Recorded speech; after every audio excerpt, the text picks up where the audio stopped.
JEE main ఫలితాల్లో ముగ్గురు తెలంగాణ విద్యార్థులతో 100% తో తెలంగాణ ఫస్ట్ నారాయణదే.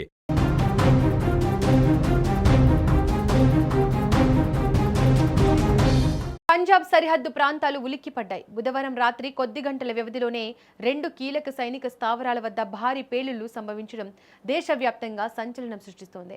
జలంధర్ అండ్ అమృత్సర్ నగరాల్లో జరిగిన ఈ ఘటనలు భద్రతా దళాలను హై అలర్ట్ చేశాయి.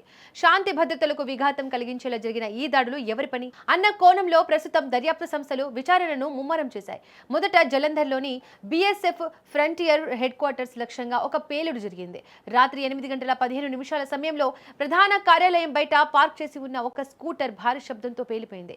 ఆ పేలుడు ధాటికి చుట్టుపక్కల ఉన్న వాహనాల అద్దాలు పగిలిపోయాయి. ద్విచక్ర వాహనం ముక్కలు కావడంతో స్థానికులు భయంతో పరుగులు తీశారు. అదృష్టవశాత్తు ఆ సమయంలో అక్కడ ఎవరూ లేకపోవడంతో భారీ ప్రాణ నష్టం తప్పింది. ఈ ఘటన జరిగిన వెంటనే పోలీసులు, ఇంటెలిజెన్స్ బృందాలు ఘటనా స్థలాన్ని తమ ఆధీనంలోకి తీసుకున్నాయి. అయితే జలంధర్ ఘటన మరొక ముందే మరో 2 గంటల వ్యవధిలో అమృత్సర్ సమీపంలోని ఖాసా ప్రాంతంలో రెండో పేలుడు సంభవించింది. ఇది సైనిక శిబిరానికి అత్యంత సమీపంలో జరగడం అనుమానాన్ని కలిగిస్తోంది.